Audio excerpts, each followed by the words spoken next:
کیا درس ملتا ہے, کیا سبق ملتا ہے؟ بعض دفعہ سننے والا کہنے والے سے اچھا سبق لے لیتا ہے. ہمیں نہیں بلایا, ایسے نہیں کہا, بس اتنا جملہ فرمایا. آپ نے فرمایا اولی ولو بشادی, اے عبد الرحمن ولیمہ کر لینا, زیادہ بھی نہ کرنا, ایک بکری کے ساتھ بھی ولیمہ کرنا, اولی ولو بشادی. ہم کن تکلفات میں پڑ گئے؟ آپ کبھی جناب نبی کریم صلی اللہ علیہ وسلم نے جو عقد نکاح فرمایا ان کی تفصیل پڑھے تو آدمی کام جاتا ہے. ایک نکاح ہے آپ صلی اللہ علیہ وسلم کا, آپ نے فرمایا صحابہ کرام سے دسترخوان بچھا دیا, جو کچھ آپ کے پاس تھا دسترخوان پہ رکھا, اور فرمایا جس کے پاس جو کچھ ہے لے آئے اور دسترخوان پہ ڈال دیا. صحابہ کرام لاتے گئے, کسی کے پاس کھجور تھی, کسی کے پاس پنیر تھی, جو کچھ تھا سادگی کے ساتھ آ کے رکھا, سب نے مل بیٹھ کے کھایا اور فرمایا یہ ولیمہ ہے. یہ اسلام تو اتنا آسان ہے, میں کہتا ہوں جتنا نکاح آسان ہے اتنی کوئی عبادت آسانی نہیں. یہ عبادت ہے اور اسلام کی تعلیم ہے کہ بچہ بالغ ہو جائے, بچی بالغ ہو جائے, اور آپ کے پاس اگر وسائل ہے, وہ بچہ اس قدر ہے کہ وہ نکاح کے اخراجات یعنی شادی کے بعد کے اخراجات برداشت کر سکتا ہے, تو اس کا نکاح کرا دے, اس کا نکاح کرا دے. نسل انسانی کی بقا اسی میں ہے, دو خاندانوں کا ربط اس میں ہے, اور یہ نکاح کا رشتہ جتنا مضبوط ہوتا جائے گا اتنے سارے رشتے مضبوط ہو جائیں. حضرت علی رضی اللہ تعالیٰ عنہ کا ایک فرمان ہے اور وہ بہت عجیب ہے اور بہت سبق آموز. آپ فرمایا کرتے تھے 5 باتوں میں تعجیل کیا کرو, جلدی کیا کرو, عجلت کیا کرو. فرماتے تھے عجلوا بالصلاۃ قبل فوتها, نماز کے وقت کو ضائع کرنے سے پہلے نماز میں تعجیل کیا کرو, جلدی کیا کرو. ہم کیا کرتے ہیں, ہم کہتے ہیں باقی کام کر لیں, خیر ہے نماز بعد میں پڑھ لیں, نماز بعد میں پڑھ لیں. نماز کو اس کے وقت سے ٹال دینا یہ منافق کا فعل ہے, ایمان والے کا فعل نہیں. نماز کو حدیث پاک میں آتا ہے افضل الاعمال کیا ہے, سب سے بہترین اعمال میں سے سب سے افضل کیا ہے؟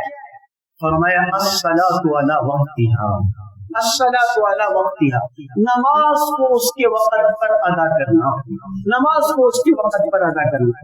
پہلے بھی اس پر بہت بات ہوتی رہی نماز کے حوالے سے. ایک اصول یاد رکھیں, قرآن پاک نے تاکید کے ساتھ بار بار نماز کہا ہے. کیوں؟ میں اکثر کہتا ہوں یہ ماسٹر کی آف اسلام, آپ سمجھتے ہیں ایک ماسٹر چابی ہوتی ہے جس سے سارے تالے کھل جاتے ہیں, ماسٹر چابی ہوتی ہے نا جس سے سارے تالے کھل جاتے ہیں. بالکل اسی طرح سے کوئی بھی پریشانی آ جائے, کوئی عقدہ آ جائے جو آپ سے حل نہ ہو رہا ہو, نماز کی طرف آ جاؤ, اللہ اس کی برکت سے کھول دے. قرآن کیسے کہتا ہے یا ایھا الذین آمنوا استعینوا بالصبر والصلاۃ, اے اہل ایمان مدد چاہیے نا مجھ سے, تو مدد کا طریقہ ہے مجھ سے نماز, مجھ سے مدد لے لو نماز کے ساتھ, مسائل کا حل لے لو نماز کے ساتھ, مشکلات کا حل لے لو نماز کے ساتھ. جب نماز ضائع ہو جاتی ہے پھر پریشانی ہے, پھر مسائل کا سامنا ہے, عقدہ ہی حل ہوگا تو نماز کے ساتھ ہوگا. تو حضرت علی رضی اللہ تعالیٰ عنہ فرمایا کرتے تھے پہلی چیز جب نماز کا وقت ہو جائے تو نماز میں تعجیل کیا کرو, اللہ کے اس فریضے کو پورا کرنے کے لیے عجلت کیا کرو. اور فرماتے تھے جلدی کیا کرو توبہ موت سے پہلے. ہر آدمی کوئی انسان ایسا نہیں ہے جس سے خطا نہ ہو. انبیاء علیہ السلام برگزیدہ ہستیاں چھوڑ دے, ہم اپنے زمانے کے اعتبار سے بات, کوئی ہم میں سے ایسا نہیں ہے جو خطا کار نہ ہو. اب ضرورت کس بات کی ہے؟ موت سے پہلے اپنے رب سے اپنے گناہوں کی معافی مانگو. میں نے گزشتہ مضمونی مغفرت کے حوالے سے عرض کیا تھا, وہ شیخ سعدی رحمۃ اللہ علیہ دعا مانگا کرتے تھے من نگویم طاعتم بپذیر, من نگویم طاعتم بپذیر, اے اللہ میں یہ نہیں کہتا ہوں میری ساری نیکیاں تو قبول کرتا رہے, میں اتنا کہتا ہوں قلم عفو بر گناہم کش, اے اللہ ایک معافی کا قلم میرے گناہوں پر پھیر دے. یہ توبہ ہے. قرآن کہتا ہے یا ایھا الذین آمنوا توبوا الی اللہ توبۃ نصوحا, اے اہل ایمان والوں کو کہا تم اللہ تعالیٰ سے پکی اور سچی توبہ کرو. سورۃ النور 18ویں پارے میں ارشاد باری تعالیٰ وَتُوبُوا إِلَى اللَّهِ جَمِيعًا أَيُّهَا الْمُؤْمِنُونَ لَعَلَّكُمْ تُفْلِحُونَ, اے اہل ایمان تم سب کے سب اللہ کی طرف توبہ کرو تاکہ تم کامیاب ہو جاؤ. میری اور آپ کی کامیابی وابستہ ہے موت سے پہلے اللہ میں سچی توبہ کی توفیق نصیب فرمائے. حضرت علی رضی اللہ تعالیٰ عنہ فرمایا کرتے تھے کہ تم توبہ کرنے میں جلدی کیا کرو موت سے پہلے پہلے. تیسری بات وہ بھی ہمارے معاشرے کا ایک المیہ بن گیا. فرمایا جب کوئی انسان دنیا سے چلا جائے تو تم اس کے کفن اور تدفین میں جلدی کیا کرو. ایک آدمی دنیا سے چلا گیا ہے, رخصت ہو گیا ہے, تو تم اس کو اس کے خالق کے پاس, اس کے مالک کے پاس سپرد کرنے میں تاخیر مت کرو, تاخیر مت کرو. ایک روایت میں فرمایا آپ صلی اللہ علیہ وسلم نے, جب آدمی دنیا سے چلا گیا ہے اگر تو وہ نیک ہے تو کیوں تاخیر کر رہے ہو اس کو اس کے اچھے مقام تک سپرد کرنے میں, کیوں تاخیر کر رہے ہو اللہ کے اس نیک بندے کو اس کے بہترین مقام تک پہنچانے میں, تاخیر مت کرو. اور پھر فرمایا اللہ نہ کرے اگر یہ آدمی خطا کار تھا, گناہ گار تھا, اپنے سر پر کیوں ایک بوجھ رکھتے ہو گناہ والے کا, تو جلدی اسے اس کے اپنے ٹھکانے کی طرف سپرد کر دو. تو حضرت علی فرمایا کرتے تھے کہ تم جب کوئی آدمی دنیا سے چلا جائے اس کے تدفین میں سستی اور کاہلی مت دکھاؤ, تاخیر کا شکار مت ہو جاؤ, بلکہ جلدی اس کی اپنے مالک کی طرف اسے سپرد کر دو. چوتھی چیز قرض کی ادائیگی میں تاخیر نہ کرنا, قرض کی ادائیگی میں تاخیر نہ کرنا بہت اہم دنیا, بہت اہم دنیا.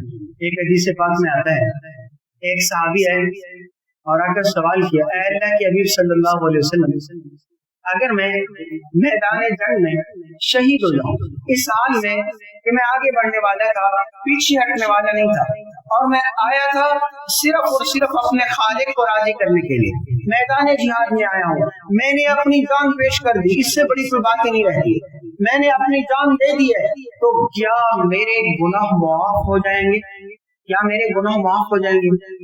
آپ نے ارشاد فرمایا یغفر للشہید کل شیء الا الدین.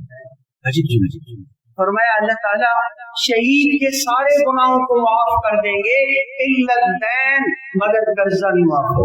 یہ بندوں کا حق تھا, بندوں کا حق تھا, قرضہ دینا ہے اور انسان کو پریشانی نہیں ہے. دین تو کہتے ہیں جو انسان کے اوپر بوجھ ہوتا ہے, سوار ہوتا ہے انسان پر, جو مقروض ہو اس کو تو نیند بھی نہیں آتی ہے میرے اوپر قرضہ ہے, اس حال میں اگر مر گیا تو میرا کیا بنے گا, کہ میرے سارے گناہ تو معاف ہو سکتے ہیں, قرضہ نہیں معاف ہوگا آپ کو لے بعد میں. ایک روایت میں آتا ہے ایک جنازہ لایا گیا جناب نبی کریم صلی اللہ علیہ وسلم کی بارگاہ میں, آپ نے ایک جملہ پوچھا اعلی صاحبکم دین, کیا تمہارے اس ساتھی پر, دنیا کو الوداع کہنے والے پر, رخصت ہونے والے پر کیا کوئی قرض تھا؟ صحابہ کرام رضی اللہ تعالیٰ عرض کرنے لگے نعم یا رسول اللہ, ہاں اس نے قرض دینا تھا. آپ نے دوسرا سوال فرمایا ابھی ہی وفا, کیا اس مقروض نے, اس دنیا سے جانے والے نے اتنی رقم چھوڑی ہے جس سے اس کا قرض ادا کیا جا سکے؟ تو صحابہ نے بتایا لا, نہیں. آپ نے ارشاد فرمایا سلو علی صاحبکم, سلو علی صاحبکم. عجیب جملہ ہے. آپ نے فرمایا تم اپنے اس دوست کا جنازہ پڑھ لو. مطلب کیا ہے, میں محمد الرسول اللہ صلی اللہ علیہ وسلم اس کا جنازہ نہیں پڑھوں گا کہ اس نے قرض لیا, قرض کی ادائیگی کا اس نے انتظام نہیں کیا اور اس حال میں دنیا سے چلے. اس لیے حضرت علی فرمایا کرتے تھے کہ تم جلدی کیا کرو قرض کی ادائیگی میں, قرض کی تعجیل میں, قرض واپس کرنے میں سستی اور کاہلی مت دکھایا کرو. فرمایا جو من کانا یرید اداها ادى الله عنها, جو آدمی یہ نیت رکھتا ہے میں یہ قرض ادا کروں گا, اللہ ادائیگی کے اسباب پیدا کر دیتے ہیں. ومن کانا یرید اتلافا اتلفه الله علیہ, جس کی نیت یہ تھی بس کھا جانا ہے میں نے, اللہ اس کو توفیق بھی نہیں دیتے ہیں دینے. بہرحال ہم عرض کر رہے تھے کہ 5 چیزیں ایسی ہیں تو فرمایا جن میں تعجیل کرنا مستحب ہے. 5ویں چیز فرمایا بیٹے یا بیٹی کا مناسب رشتہ آ جائے, مناسب رشتہ آ جائے تو رشتہ اور نکاح کرنے میں تم تاخیر نہ کرنا, نکاح کرنے میں تاخیر نہ کرنا. آپ حیران ہوں گے قرآن کریم میں ایک قصہ بیان کیا گیا, اگر وقت نے اجازت دی تو میں تھوڑا سا انشاءاللہ آپ کو اس کا آگاہی دوں گی. حضرت موسیٰ علیہ السلام, یہ 20واں پارہ ہے امن خلق سورۃ قاسم میں کافایا انسان. حضرت موسیٰ علیہ السلام فرعون کے پاس سے مدین میں آئے. جب مدین میں آئے آپ اجنبی تھے, کوئی یہاں آپ کو جانتا نہیں تھا, اب جب وہاں آئے ولما ورد ماء مدین وجد علیہ امۃ من الناس یسقون، آپ نے دیکھا کہ کچھ لوگ ہیں جو اپنی بکریوں کو پانی پلا رہے ہیں، کنویں سے ڈول کھینچ رہے ہیں، لیکن ساتھ عجیب بات یہ دیکھی ووجد من دونہم امرأتین تذودان، دو لڑکیاں ہیں، بچیاں ہیں، وہ سائڈ پہ اپنے جانوروں کو روک کے رکھی ہوئی ہیں، وہ ادھر پانی پلانے کے لیے نہیں آ رہی ہیں۔ آپ نے فرمایا ما خطبکما، تمہارا ادھر کیا کام ہے؟ یہ تو مرد آتے ہیں پانی کھینچنے، پانی پلانے، ریوڑ لے کے، تم کیوں آئی ہو؟ تو وہ بچیاں کہنے لگی قالتا لا نسقی حتی یصدر الرعاء وابونا شیخ کبیر، ہم پانی نہیں پلا سکتی ہیں، ڈول نہیں کھینچ سکتی، ہم کمزور ہیں۔ ایک دوسری بات یہ کہ ہمارے والد ہیں شیخ کبیر، بہت بوڑھے ہیں، وہ آ نہیں سکتے ہیں بکریوں کے ساتھ، ریوڑ کے ساتھ، اس لیے ریوڑ کو ہم لے کر آتی ہیں۔ حضرت موسیٰ علیہ السلام تشریف لے گئے، کنویں سے خود ڈول کھینچا، ان بچیوں کو پانی پلا کے دیا، وہ جو عورتیں لڑکیاں آئی تھی ان کو پانی دیا، انہوں نے خوشی سے اپنے جانوروں کو پانی پلایا اور وہ واپس چلی گئی۔ وہ کون تھی؟ اس وقت کے پیغمبر حضرت شعیب علیہ السلام کی بیٹی ہے۔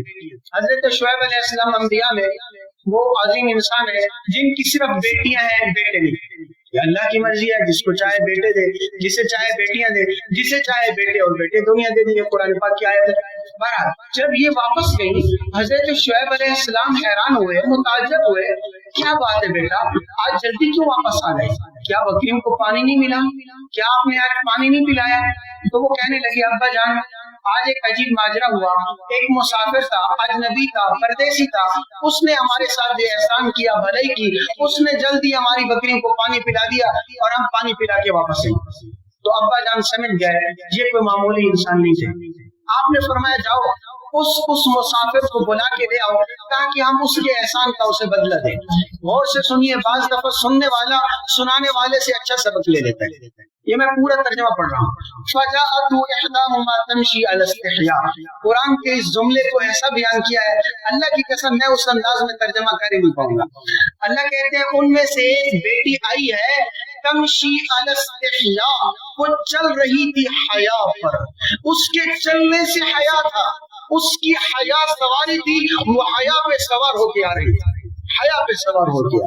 اب جب آئی اور آ کر گفتگو کی اور اس مسافر سے آ کے کیا کہا، قالت ان ابی یدعوک، میرے والد صاحب آپ کو بلا رہے ہیں۔ موسیٰ علیہ السلام جلالی تھے، تم کون، تمہارے والد کون؟ کہا اس لیے بلا رہے ہیں لیجزیک اجر ما سقیت لنا، آپ نے ہمارے ساتھ بھلائی کی ہے، میرے ابا جان چاہتے ہیں آپ کو اس احسان کا بدلہ دے، آپ پردیسی ہیں، مسافر ہیں، یہاں آپ کے پاس رہنے کی کوئی جگہ نہیں ہے۔ میں مختصر کر رہا ہوں آیات کو۔ اب حضرت موسیٰ علیہ السلام ان کے ساتھ گئے، آگے حضرت موسیٰ علیہ السلام سے پیچھے یہ بچی تھی۔ جب آپ گھر تشریف لے گئے، حضرت شعیب علیہ السلام سے ملاقات ہوئی، فلما جاءه وقص عليه القصص قال لا تخف نجوت من القوم الظالمين، آپ نے سارا قصہ بتایا، ایسے فرعون کی فوج میرا پیچھا کر رہی تھی، وہ مجھے قتل کرنا چاہتے تھے۔ شعیب علیہ السلام نے فرمایا گھبرائے نہیں، ظالم قوم سے آپ نے چھٹکارا پا لیا، یہ مدین کا علاقہ ہے، یا اللہ کا فضل ہے، میں اللہ کا پیغمبر ہوں اور لوگ ایمان والے ہیں، آپ کو پریشان نہیں۔ اچھا یہ آئے اور یہاں پر ان دو بیٹیوں میں سے ایک بیٹی نے عجیب جملے کہے، وہ میرے اور آپ کے لیے ایک دستور العمل ہے۔ لوگ پوچھتے ہیں رشتے کے حوالے سے، پریشان ہوتے ہیں رشتے کے حوالے سے، کون سا معیار ہے ہمارے پاس جس معیار کے مطابق ہم رشتے کریں؟ دو لفظ ہیں، اللہ کی قسم اتنے جامع ہیں کہ انسان حیران ہو جاتا ہے۔ قالت احداهما یا ابت استاجر، ابا جان انہیں اپنے پاس رکھ لیجیے، ان خیر من استاجرت القوی الامین، سبحان اللہ۔ فرمایا ابا جان جس سے آپ اپنے گھر میں رکھیں اس میں دو خوبیاں ہونی چاہیے، اس میں دو باتیں ہونی چاہیے، دو باتیں ہونی چاہیے، القوی الامین، پہلی اس میں صفت یہ ہونی چاہیے کہ جس کام کے لیے آپ اسے رکھ رہے ہیں وہ اس کام کی صلاحیت بھی رکھتا ہے کہ نہیں رکھتا ہے۔ القوی یہ اصول ہے، اپنے بچے کا بیٹی کا رشتہ دینا چاہ رہے ہیں تو آپ کسی ایسے آدمی کے سپرد کریں جو کوئی کام تو جانتا ہو، کچھ کرتا تو ہو، کسی اس میں صلاحیت تو ہو، کسی کام کے کرنے کا اس میں سلیقہ تو ہو۔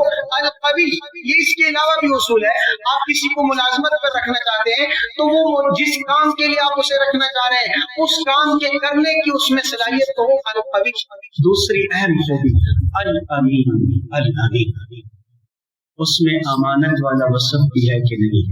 امانت اپنی ذات کے اعتبار سے اللہ نے جو سے آزاد دیے تھے اس میں امانت رکھتا ہے، خیانت تو نہیں کرتا ہے۔ نوجوان چلے نا، نوجوان اللہ کی قسم وہ مثال بن جائے، ایک محلے والے کہیں یہ ہمارے محلے میں ایک نوجوان کہتا ہے، گزرتا ہے رہتا ہے، ہم نے نہیں دیکھا ہے کہ اس کی نگاہ کسی محلے کے عورت کی طرف اٹھی ہو۔ آپ چلے، آپ کے چلنا مثال بن جائے۔ نوجوان کی زندگی تو معاشرے کی عمدہ مثال ہونی چاہیے۔ الامین ہماری خوبی ہے، ہمارے پیغمبر امین تھے، ہمارا دین امین ہے، مسلمان امین ہوتا ہے، امین ہوتا ہے، مال میں خیانت نہیں کرتا ہے، جان میں خیانت نہیں کرتا ہے، عزت میں خیانت نہیں کرتا ہے۔ ہر حوالے سے میرا اور آپ کا ایک امتیازی وصف ہے الامین، الامین۔ یہ میں عرض کر رہا تھا نکاح کا قصہ۔ اب ابا جان سے بیٹی نے یہ گزارش کی، ابا جان دو باتیں ہونی چاہیے، دو خوبیاں ہونی چاہیے، القوی الامین۔ حضرت شعیب علیہ السلام بھی اللہ کے پیغمبر تھے، کہنے لگے قال انی اريد ان انكحك احدى ابنتي هاتين على ان تأجرني 8 حجج۔ اے کاش اس بات کو میں سمجھا ہوں۔ کہنے لگے میں چاہتا ہوں اپنی ان دو بیٹیوں میں سے ایک آپ کے ساتھ نکاح کر دوں، لیکن شرط یہ ہے کہ آپ نے میرے پاس 8 سال تک بکریاں چرانی ہیں۔ على ان تأجرني 8 حجج۔ آج سسر کو گالی دیتے ہیں، داماد سسر کے سامنے آ کے بولتا ہے، داماد سمجھتا ہے شاید یہ میرے گھر کا ملازم ہے، جو میرا کام آتا ہے وہ اس کے ساتھ پہ ڈال دو، یہ تو میرے سورے ہیں، جو مرضی کہتا چلا جائے، جو مرضی کہہ دو۔ کبھی بیٹی کے ساتھ اپنی بیوی کے ساتھ بات کرتے کرتے اس کے ابو کے بارے میں نازیبا الفاظ بول دیے، غور ہی نہیں کیا ہے، جس نے اپنے جگر کا ٹکڑا میرے سپرد کر دیا ہے، میں جو چاہتا ہوں کبھی اس کی ابو کی، کبھی اس کی امی کی، کبھی اس کے بھائیوں کے بارے میں جو چاہتا ہوں بول دیتا ہوں۔ اللہ کے پیغمبر ہیں حضرت شعیب علیہ السلام، اور حضرت موسیٰ علیہ السلام بھی اللہ کے پیغمبر ہیں۔ پیغمبر شرط رکھ رہا ہے دوسرے پیغمبر سے، نکاح کراؤں گا علی ان تأجرنی 8 حجج۔ آگے بھی نظام زندگی بھی بتانے والا ہے، اس صورت میں بہت اہم ہے۔ میں اس وقت میں آپ کے سامنے ایک بات رکھ رہا تھا کہ ہمیں اس وقت ضرورت کیا ہے، مناسب رشتہ آنے پہ رشتہ دینے میں تاخیر نہ کی جائے، رشتہ دینے میں تاخیر نہ کی جائے۔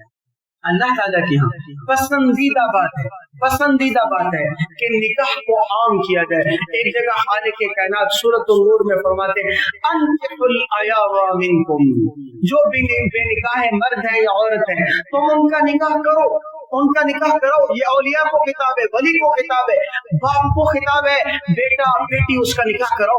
والصالحین من عبادکم وایمانکم۔ آگے ذہن میں فوراً خیال آتا ہے کچھ نہیں۔ اللہ تعالیٰ کہتے ہیں ان یکونوا فقراء یغنیہم اللہ من فضلہ، اگر تم تنگ دست ہوئے میرا رب تمہیں اپنے فضل سے غنی کر دے۔ اللہ تعالیٰ ہم سب کو صحیح سمجھنے کی توفیق دے۔ ایک چھوٹی سی گزارش ہے، حج کی ابھی درخواستیں جاری ہیں۔ حج اسلام کا اہم ترین رکن ہے، اہم ترین رکن ہے۔